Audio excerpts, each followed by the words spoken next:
Mazmur 133. Demikian firman Tuhan. Nyanyian ziarah Daud. Sungguh alangkah baiknya dan indahnya apabila saudara-saudara diam bersama dengan rukun. Seperti minyak yang baik di atas kepala meleleh ke janggut, yang meleleh ke janggut Harun dan ke leher jubahnya. Seperti embun gunung Hermon yang turun ke atas gunung-gunung Sion, sebab kesanalah Tuhan memerintahkan berkat kehidupan untuk selama-lamanya. Saudara, tidak ada orang di dalam dunia ini yang tidak mengingini, merindukan akan kerukunan, damai sejahtera, lebih-lebih keluarga.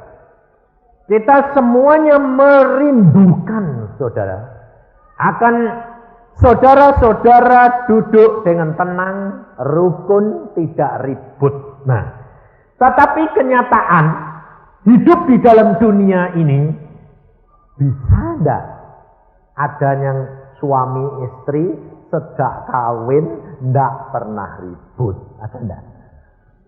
Hah? Ada enggak? Ada.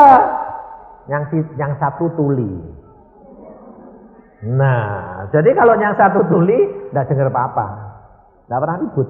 Nah, maka dari itu saudara, kalau dunia ini dilanda begitu, lalu apa orang Kristen yang dapat lakukan? Bagaimana cara mengatasinya? Nah, kita kerap kali baca buku ini, dengar kuliah ini, seminar ini, karena ingin dan merindukan mendapat itu semua. Padahal segala sesuatu itu Tuhan Yesus di dalam Alkitab berkata apa? Belajarlah kepadaku. Betul tidak? Betul? Nah, sekarang Tuhan Yesus punya saudara-saudara enggak? Punya. Punya ibu, bapak enggak? Punya. Nah, sekarang bagaimana Tuhan mengatasi, menghadapi keluarga yang belum bisa nyatu? Nah, coba kita lihat pada waktu Tuhan Yesus, dia hidup di bawah asuhan daripada Maria dan Yusuf. Umur berapa dia baru keluar menginjil? 30 toh? Jadi sebelum itu dia berfungsi, dia berstatus sebagai apa? Sebagai anak atau sebagai di dalam keluarga dan Maria sebelum Yesus diutus Bapa surga, dia sebagai anggota, sebagai anak. Betul? Nah, sekarang kita lihat di dalam Yohanes pasal yang ketiga, kita tahu saudara, apakah saudara-saudara Tuhan Yesus itu mengakui Yesus itu sebagai Allah Mesias atau tidak? Saudara perhatikan di dalam Yohanes pasal yang ke-7 ayat yang kedua. Ketika itu sudah dekat hari raya orang Yahudi, yaitu hari raya Pondok Daud, maka kata saudara-saudara Yesus kepadanya, berangkatlah dari sini dan pergi ke Yudea, supaya murid-muridmu juga melihat perbuatan-perbuatan yang engkau lakukan. Sebab tidak seorang pun berbuat sesuatu di tempat tersembunyi jika ia mau diakui di muka umum. Jikalau engkau berbuat hal-hal yang demikian, tampakkanlah dirimu kepada dunia Sebab saudara-saudaranya sendiri pun tidak percaya kepadanya. Loh, saudara, lihat. Kalau Tuhan Yesus sendiri pada waktu dia muncul menjadi Mesias dan memberitakan firman Tuhan dan mujizat dan kuasa, saudaranya percaya sama Yesus enggak kalau dia Mesias? Alkitab ngomong, bukan saya. Bilang apa? Saudaranya tidak Mengapa saudaranya tidak percaya? Kata-kata saudaranya ini perhatikan. Sebab tidak seorang pun berbuat sesuatu di tempat tersembunyi jika ia mau diakui di muka umum. Sebabnya apa, saudara? Sebab di dalam keluarganya Yesus belum menampakkan kuasa kemuliaan Allah di dalam dirinya. Kalau di dalam keluarga dari kecil dia menampakkan bahwa dia adalah manusia Allah super dan dia membuat segala mujizat, saudara-saudaranya percaya enggak? Hah? Percaya. Hormat sama dia enggak? Takut sama dia enggak? Ya, di sini saudara-saudaranya menghina dia atau malah takut sama dia? Menghina dia. Kenapa? Ayo, tanyain sekarang. Kenapa? Yesus itu luar biasa. Makanya Tuhan berkata, belajarlah kepadaku. Dia tahu tempatnya. Dan dia tahu waktunya yang tepat. Dia diutus Bapa. Lalu dia ditempatkan di keluarga Yusuf dan Maria. Dia tahu sebelum dia dipanggil keluar, status dia sebagai seorang anak manusia tidak boleh mengeluarkan kuasa dan kemuliaannya. Sehingga selama 30 tahun dia dihina, diejek sama saudara-saudaranya. Betul tak? Tapi apakah dia buka mulut? Tidak. Bantah? Tidak. Kira-kira kalau saudara punya kuasa, punya kemampuan, sanggup tak dijadikan keset kayak Tuhan Yesus, kayak budak kayak Tuhan Yesus? Ayo, sanggup? Tidak sanggup. Nah iya, karena belum apa? Ayo, kenapa kok tidak sanggup? Belum apa? Belum mati. Akumu belum mati. Loh, orang mati itu diajak ngomong bisa enggak? Tidak bisa. Tidak bisa. Nanti malam pergi kamar mayat di rumah sakit. Ngomongin semalam suntuh. Kamu bisa enggak? Bisa, kamu ngomong bisa. Yang mati enggak. Dengar, betul enggak? Kamu bisa ngomong enggak? Bisa. Tapi yang mati enggak dengar. Bukan enggak bisa, enggak dengar. Nah, kenapa Tuhan Yesus bisa diam saja? Dia sudah mati. Keakuannya dia mati. Dimaki-maki, diomong enggak bisa kerja. Bayangin, umur 30 belum keluar dari rumah tangganya Yusuf dan Maria. Kira-kira Tuhan Yesus diomongin orang enggak lontang-lantung enggak? Nah, tapi dia diam. Sebab dia tahu rencana Allah akan membawa kemuliaan. Saudara percaya enggak kalau saudara ini sudah direncanakan oleh Allah? Hah? Kalau sudah direncanakan, kenapa kamu pusing? Kenapa kamu susah? Kenapa kamu khawatir? Kenapa kamu bingung? Karena kamu kurang percaya. Dan kamu belum mati, akunya. Jadi kalau kesinggung sedikit, teyang. Apalagi dikasih kuasa kayak Tuhan Yesus. Wow. Langsung orangnya disepatani kabeh mati kabeh.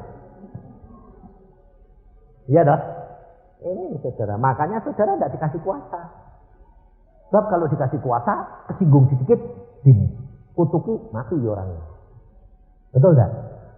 Lebih baik dikasih kuasa, ngutuki orang mati, atau lebih baik tidak usah dikasih kuasa? Nah, lebih baik tidak dikasih kuasa. Kalau dikasih kuasa, mau kutuki mati, kamu nanti malah nanggung dosa nih. Jadi, saudara tahu, kita kerap kali dibiarkan Tuhan begitu karena Tuhan itu cinta kita. Bahwa kita ini debu, kita tidak punya kemampuan untuk menahan kuasa Allah. Karena kita tidak tahu timingnya, saatnya yang tepat yang Allah rencanakan dalam hidup kita. Maka dari itu saudara, kita harus tahu, belajar dari Tuhan Yesus. Saudara-saudaranya sendiri tidak percaya Yesus disebabkan karena Yesus pada waktu di dalam keluarga dia tidak menunjukkan kemuliaan dan kuasa. Karena Allah Bapaknya belum mengizinkan. Dan dia tahu tepat waktu dan saatnya untuk digunakan. Yang kedua, pada waktu Tuhan Yesus sudah sampai waktunya dia harus kembali kepada Bapa. Alkitab berkata di dalam Yohanes pasal yang ke-13. Ayat yang pertama. Sementara itu sebelum hari raya Paskah mulai, Yesus telah tahu. Perhatiin saudara. Tuhan Yesus ini istimewanya di sini. Yesus telah tahu bahwa saatnya sudah tiba untuk beralih dari dunia ini kepada Bapa. Nah, sekarang kalau pada waktu dia mau keluar, dia belum saatnya, dia tidak boleh menggunakan kekuasaannya dan kemuliaannya. Sekarang dia tahu saatnya harus kembali kepada Bapa. Dia tahu juga pada waktu dia di Taman Getsemani, dia mau ditangkap. Orang-orang yang mau nangkep ditanya sama dia, kamu cari siapa? Cari Yesus. Yesus jawabnya apa? Akulah dia. Padahal enggak ngomong apa-apa loh. Akulah dia. Orangnya rebah semua. Berat jatuh. Itu kuasanya nyata enggak? Nyata. Tapi setelah itu dia berkata, kalau engkau cari aku, biarkan orang-orang ini pergi lebih dahulu. Murid-muridnya lari semuanya. Baru Yesus menyerahkan diri untuk ditangkap. Dia menggunakan kuasanya apa tidak? Hah? Tidak. Dia waktu ditampar gunakan kuasanya enggak? Enggak. Ya waktu ditelanjangi dia tidak menggunakan kuasanya. Ya pada waktu dihajar dia tidak menggunakan kuasanya. Sakit enggak? Dia diam. Kenapa? Dia tahu ini harus ditanggung karena ini rencananya Bapa. Mengapa dia rela?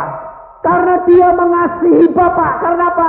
Karena Bapa punya rencana untuk menyelamatkan umatnya. Dan caranya harus begitu. Yesus tahu. Makanya dia rela. Yesus sudah memberi contoh, saudara. Dan segala sesuatu kejadian tidak ada yang kebetulan, terutama untuk orang Kristen. Allah merencanakan, karena Allah Maha Tahu, maka doamu, coba ibu-ibu tadi nyanyinya bagaimana? Aku menyerahkan segala sesuatu ke dalam tanganmu, betul nggak?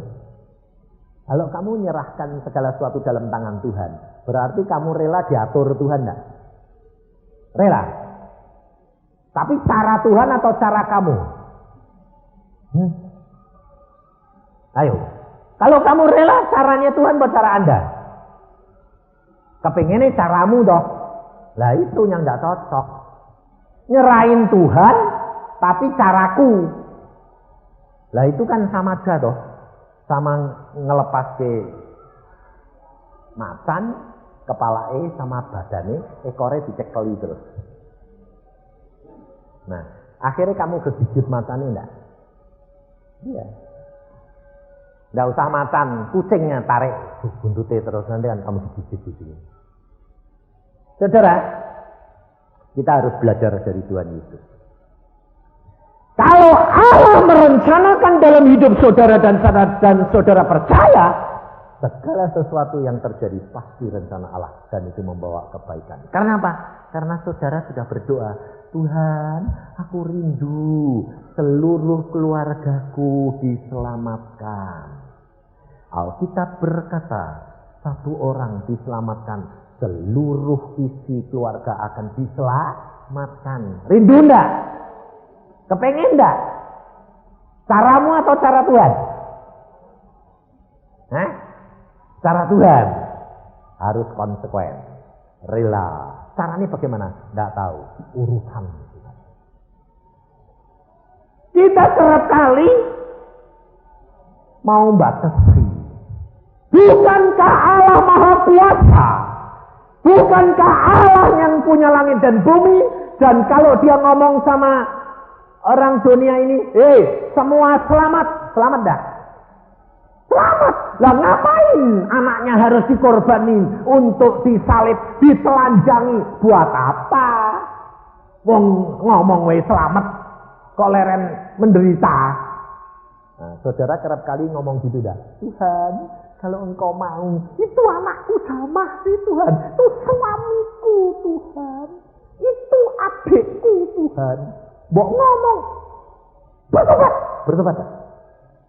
Coba maumu gitu dah. Nah itu ngatur Tuhan. Saudara tahu, Allah tahu yang paling baik. Kalau saudaramu harus bertobat, Tuhan, kamu berdoa, Tuhan tobatkan dia. Kamu doakan. Kalau Tuhan lihat, oh aku dengar doa anakku itu. Orang itu tidak bisa bertobat kalau tidak melalui penyakit yang gawat. Nah, lalu Tuhan bilang, ya. Doamu tak dengar, tak kasih penyakit yang gawat. Waktu datang sakitnya, loh Tuhan, aku sembahyang tobat, lu kok sakit? Loh, kok modelnya gitu sih Tuhan? Loh, itu. Nah, lalu kamu sembahyang gini, Tuhan sembuhin. Loh, tadi ini ngonobati. Tuhan lihat caranya harus begini, dimunter-munter sih. Jangan Tuhan, sembuhin. Loh, ya tidak jadi tobat.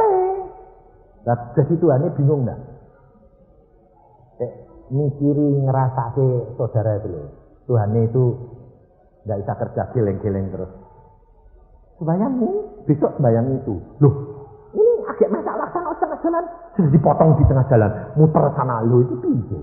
Itu loh saudara. Kalau engkau sudah berdoa, kamu harus belajar seperti itu. Apapun yang terjadi, tidak masalah. Karena Allah tahu caranya yang terbaik. Meskipun hal itu melalui pengorbanan dan penderitaan. Sebab apa? Segala sesuatu ada harga yang saudara dan saya harus bayar. Yesus tahu.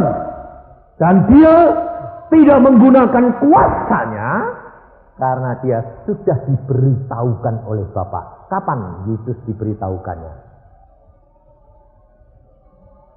Pada waktu dia di atas gunung.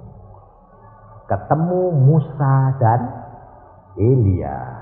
Alkitab berkata, Musa dan Elia menemui Yesus untuk membicarakan perjalanannya ke Yerusalem, yaitu mengenai kematiannya. Kalau saudara dan saya hidup belajar seperti Yesus, apa saja yang akan terjadi diberitahukan oleh Bapa. Sehingga saudara dan saya tidak takut, tidak khawatir, tapi tenang. Karena apa? Tahu itu harus terjadi dan itu jalan yang Allah pilih. Maka dari itu Tuhan Yesus berkata, lihat di dalam Yohanes pasal yang ke-12 ayat yang ke-32. Dan aku, kata Tuhan, dan aku, apabila aku ditinggikan dari bumi, aku akan menarik semua orang datang kepadaku. Loh, Tuhan Yesus tahu enggak syaratnya bagaimana supaya dia dapat menarik semua orang datang kepada dia? Harus ditinggikan dari bumi. Apa maksudnya ditinggikan dari bumi? Apa dipuji-puji, disanjung-sanjung? Tapi disalib. Saya dulu enggak ngerti, saudara. Loh Tuhan, ditinggikan ini maksudnya apa sih Tuhan? Tuhan bilang, disalib. Oh, jadi penderitaan, ya. Saya ngalami, saudara. Sebelum saya diejek, difitnah, dimaki-maki, saudara tahu, Tuhan ngomong sama saya 3 kali. Yusa, sebentar lagi aku akan tinggikan kamu. Wah, aku gak kepengen. Tuhan bilang, Yusa, kamu harus mengalami seperti yang aku alami. Harus ditinggikan. Ya sudah Tuhan, kalau itu kehendakmu silahkan. Benar saudara, saya dimaki-maki sama orang-orang. Karena apa? Perkara istri saya. Karena istri saya, Tuhan bicara sama istri saya. Pada anak-anak, mengatakan bahwa ibumu sudah waktunya untuk pulang. Sampai saya siapkan semua, saya bilang sama istri saya, bagaimana? Ya wis toh, wong kita ini milik Tuhan, ya biar tuh kehendak Tuhan jadi. Wong aku ini nggak mau bikin susah kamu, jadi kalau memang waktuku sudah tiba, aku tak siap-siap sendiri. Nah, baik enggak? Baik istri saya. Peti mati pesen dewek. Diukuri dewek. Terus dicat, minta catnya putih. Peti mati tidak pernah ada cat putih, dia minta putih. Dicat putih ya yang? Ya. Gak apa-apa, biarin, saya orangnya gak apa-apa. Tahu wong rencana bapak, gak usah takut. Lalu saya waktu di Surabaya 2 tahun yang lalu, dia tahu-tahu introkal, yang aku sudah beli tanah kuburan. Buat apa? Buat aku. Aku bilang, ya beli ya. Loh. Karena apa? Karena aku tahu rencana Allah pasti baik. Jadi dia kalau mau siap-siap sendiri, lebih baik atau enggak? Lebih baik. Kalau aku yang nyiapke, ya sembarangan. Tapi dia maunya semua yang api ya. Loh, lah aku gak tahu senengmu apa. Terus aku tak bikin dewek ya. Iya. Jadi peti mati nih rok yurek yang mau dipakai cek dek mati bikin. Kayak gini ya, nanti aku pakai gini. Lalu manggil orang suruh menghias. Nanti aku dek mati biasa corone ngene. Aneh enggak? Nah, mati itu dibuat mainan enggak sama dia? Ditakuti pada? Tidak. Alkitab berkata apa? Hidup untuk Yesus, mati adalah satu keuntungan. Ini kenyataan. Semua siap. Sampai kembang di atas peti mati dipajang, dihias sendiri. Karena dia memang tukang merangkai bunga. Merangkai bunga. Dirangkai sendiri, warnanya dibikin sendiri, yang dia seneng. Pokoknya nanti kalau aku mati, tinggal kamu masangi tempel, semua beres. Aku bilang, puji Tuhan punya istri kamu itu lumayan, tidak usah repot. Loh, saya kalau ngomong belak-belakan, wong orangnya ya di sini itu di belakang. Hari ini baru datang dari Bandung dia. Nah, saudara tahu, saya rileks. Setelah sampai waktunya, kita semua siap. Saya sampai tidak pelayanan, saya bilang, Tuhan, aku tidak mau. Kalau istriku nanti pulang, aku kaget. Tahu-tahu mati. Enggak, aku mau nungguin. Nah, tak tungguin. Lu kok tidak teko-teko? Lalu waktunya sudah sampai.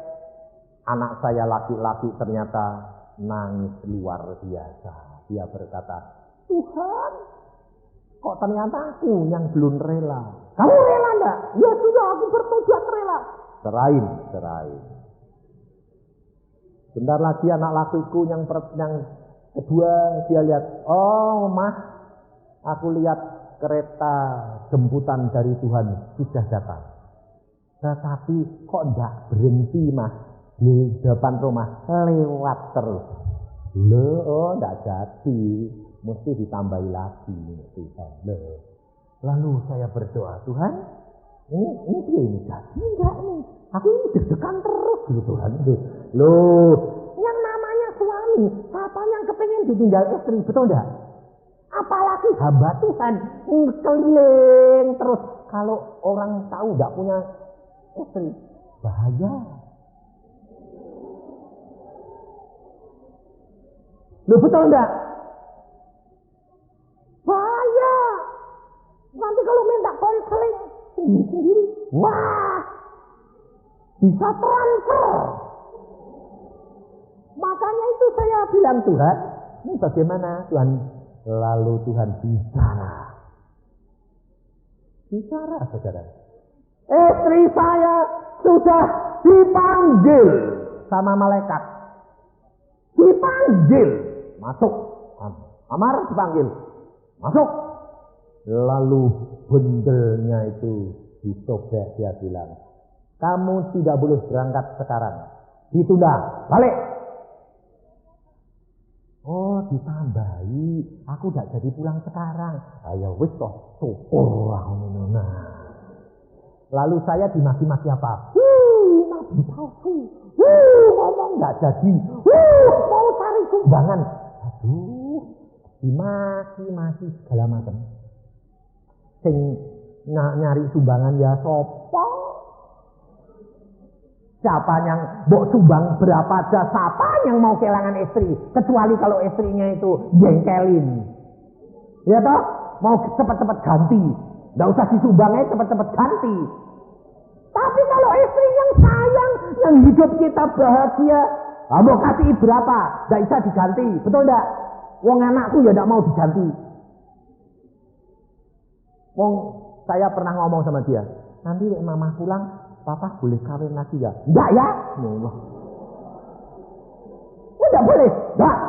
Hidup sendiri sama Tuhan. Lah kok galak-galak anakku ya? Nanti ibu tiri repot. Enggak, nanti malah jadi masalah. Pak, ya betul, saya hadapkan Tuhan. Wah, jadi masalah loh Tuhan. Saudara tahu? Segala perkara itu harus ada harga yang saudara dan saya bayar. Tapi mengapa hal itu diungkapkan, dibiarkan terjadi dalam hidup saya?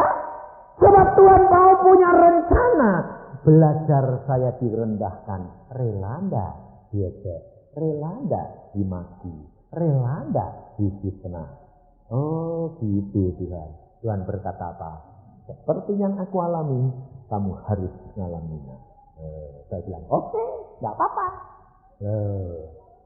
Maka dari itu saudara, Yesus sudah berkata di dalam Yohanes 12 ayat 32 ini, apabila aku ditinggikan dari bumi, aku akan menarik semua orang datang kepadaku. Yesus tahu ada harga yang dia harus bayar. Dan dia rela. Ngerti saudara? Sekarang apa yang saudara dan saya harus petik pelajaran dari apa yang dialami oleh Yesus? Apakah pada waktu dia hidup, dia tahu saudara-saudaranya tidak percaya sama dia? Setelah Yesus rela mati, setelah Yesus dikubur, setelah Yesus dibangkitkan kembali, baru mereka bertobat dan mereka percaya. Saudara boleh baca surat Yakobus di belakang, itu adik Tuhan Yesus. Itu bukan murid Tuhan Yesus, Yakobus yang nulis surat itu. Kenapa? Yakobus murid Tuhan Yesus tidak sempat nulis surat karena baru muncul dipotong kepalanya. Jadi Yakobus itu adalah adiknya Tuhan Yesus. Setelah Yesus sedia disalib, setelah Yesus mati, Yesus dibangkitkan, saudaranya semua bertobat. Saudara, engkau kalau berdoa, engkau merindukan familimu bertobat, jangan ngatur Tuhan. Serahkan apapun yang terjadi, percayakan bahwa dia sanggup melakukan segala perkara. Meskipun dengan cara bagaimanapun juga, imani, percaya, firman Tuhan ya dan amin, mesti terlaksana.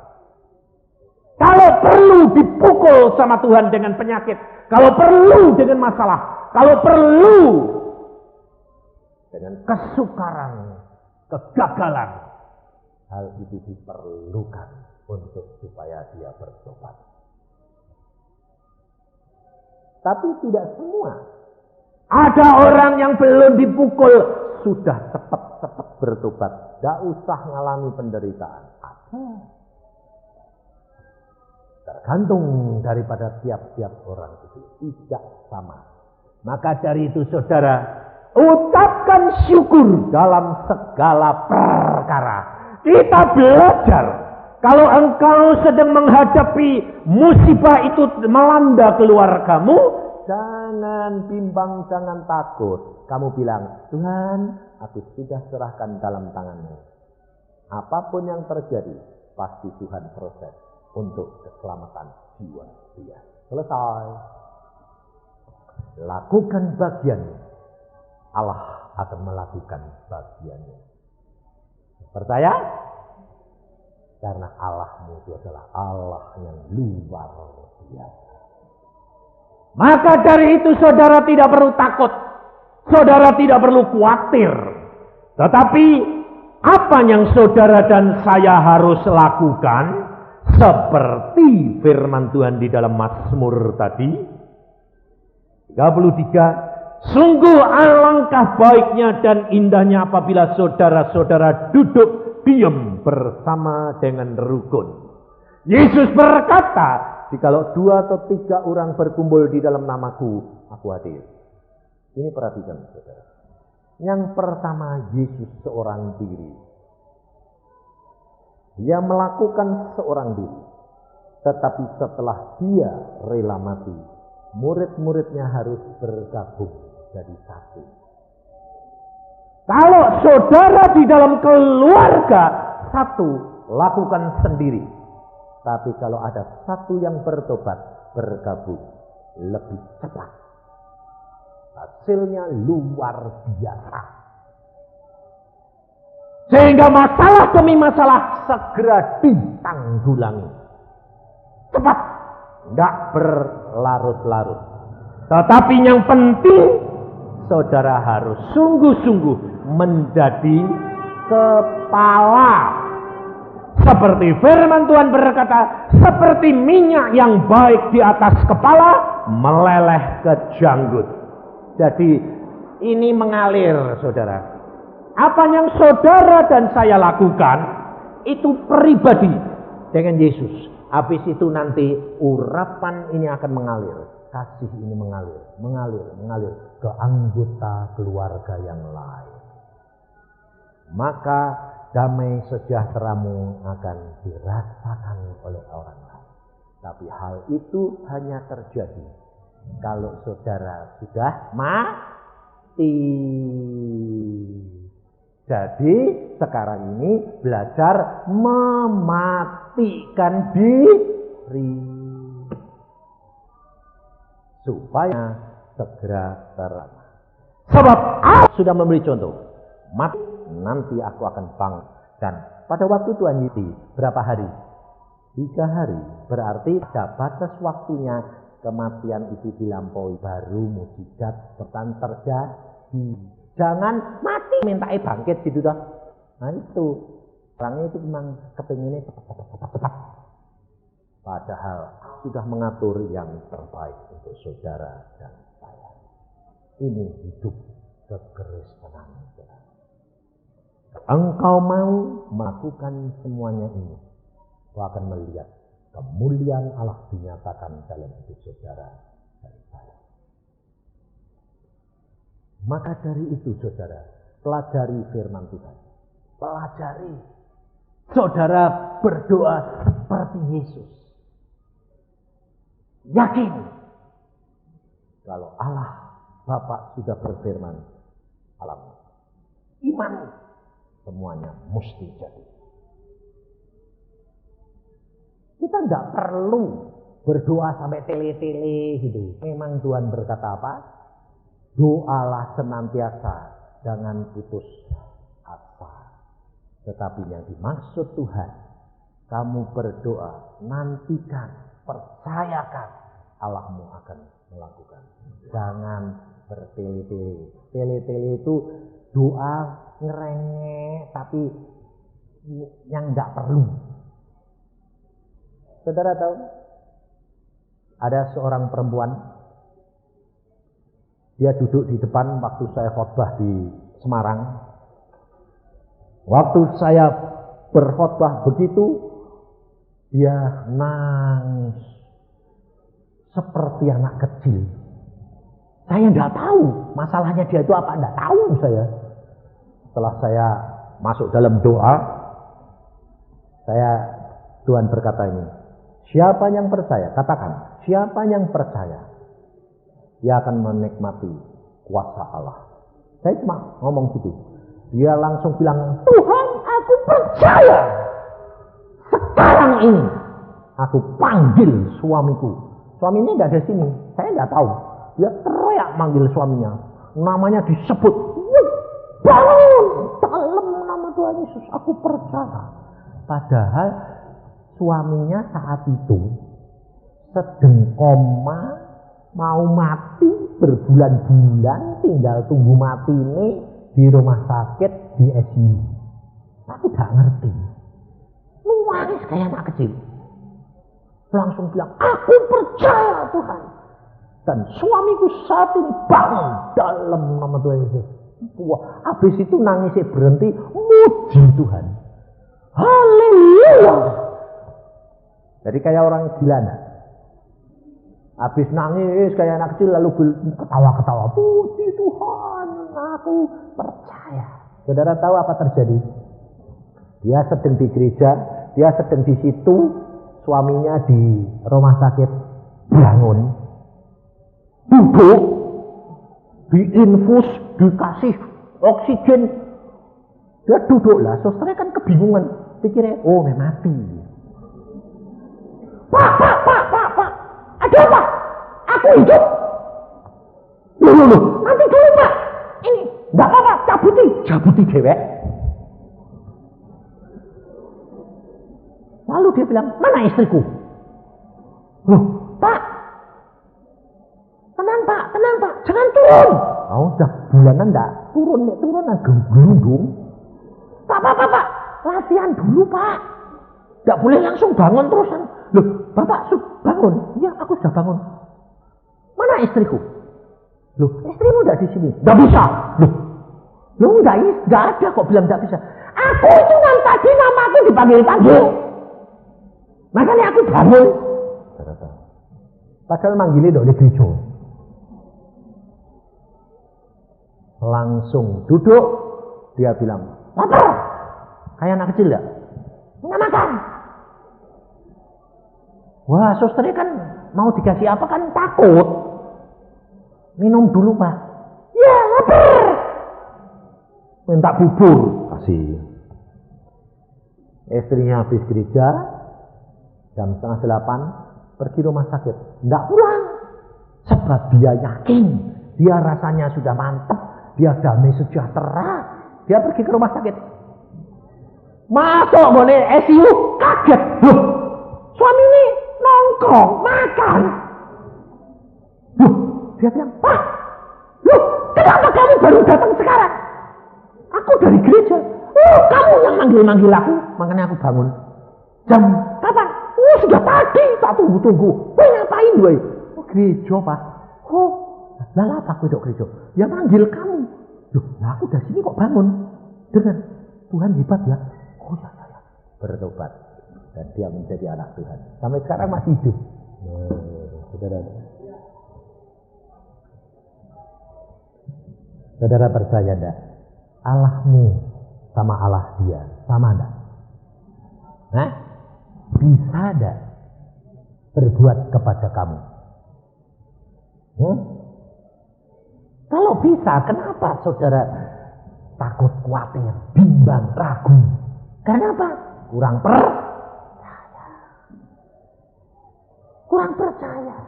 Makanya saya kerap kali mengajar, cobalah kalau kamu takut, kamu khawatir, kamu ngadep kaca, di kamar dewean. Lalu kamu lihat dirimu sendiri, kaca gede, jangan kaca kecil, gede. Kamu ngomong, tuding.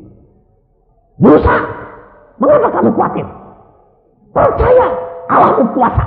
Oh, ngomong dewek gitu loh. Kamu belum pernah gitu? Nah, belum pernah. Sebab takut dianggap orang edan.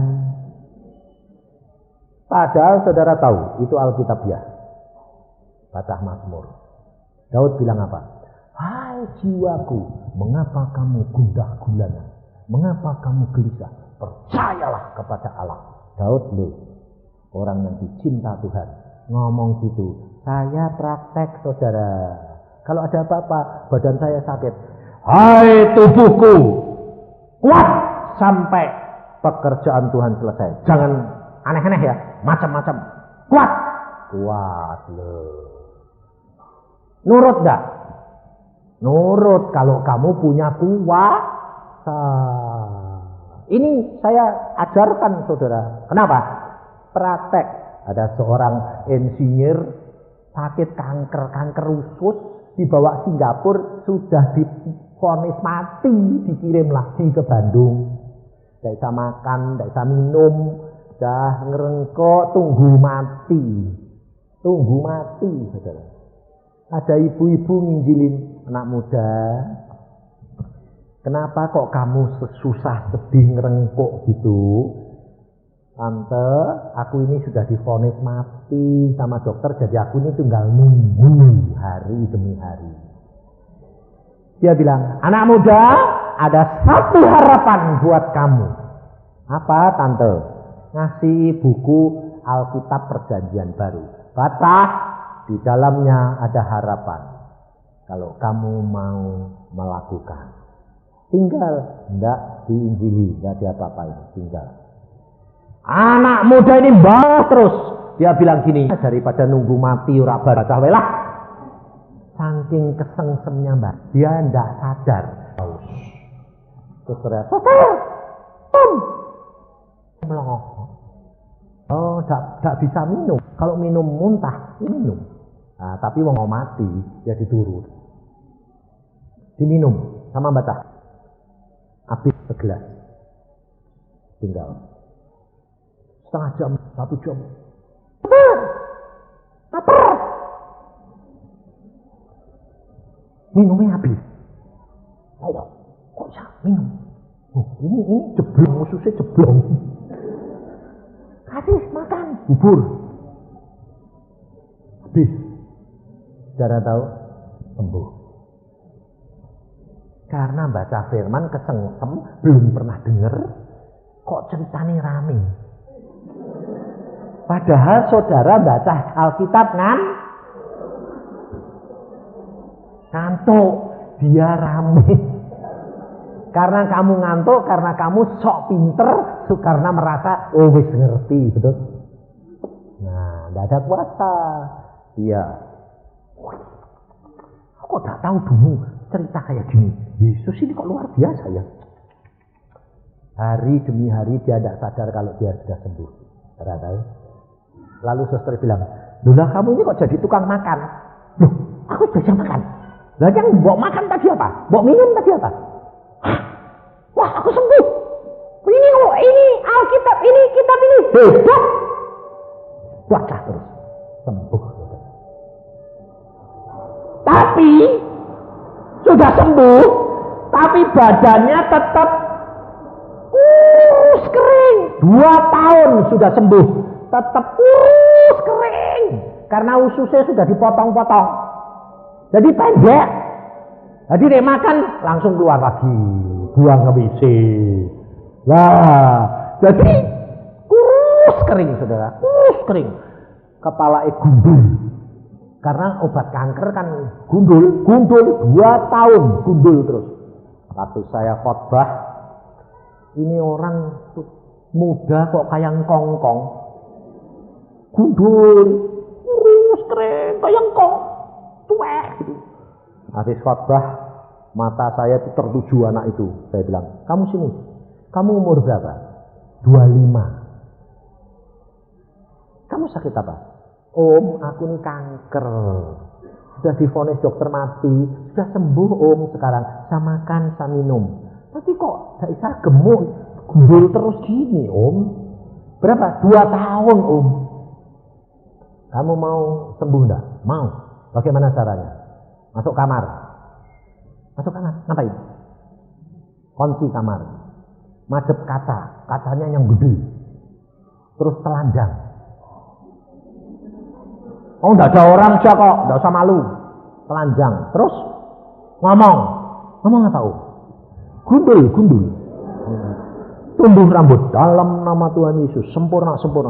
Lalu badanmu pegangi dalam nama Tuhan Yesus, sempurna. Ayo tumbuh sempurna. Tiap hari, tiap pagi lakukan." "Oh, bisa." "Oh, udah tahu saya. Bisa apa enggak? Pokoknya saya bilang, Tuhan bilang ngono, ya wis laku kayak aku enggak tanggung. Bisa pada urusanmu lah. Wong bukan saya ya toh." Masuk setiap pagi, saudara. Buka ngomong, gundul. Ngomongin enggak pelan-pelan lagi bangker. Sampai mamai, "Kira apa? Kok ribut? Di kamar itu sendirian ribut. Gundul.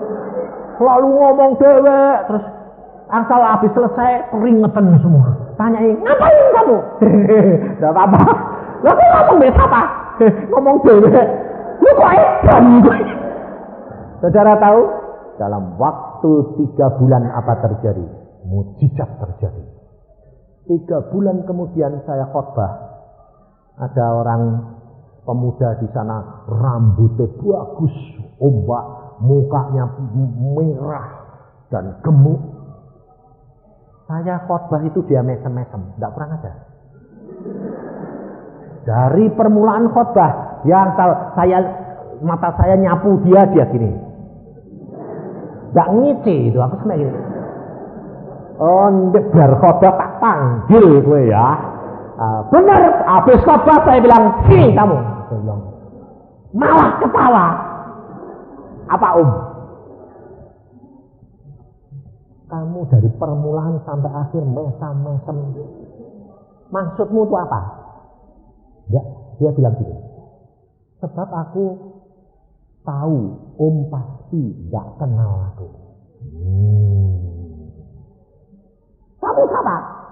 "Aku ini 3 bulan yang lalu si gundul itu." "Loh, hah? Gundul kayak engkong tua itu?" "Ya." "Sekarang ganteng gak om?" Wah, bayangin. Dia ternyata seorang insinyur. Sekarang dia sembuh total.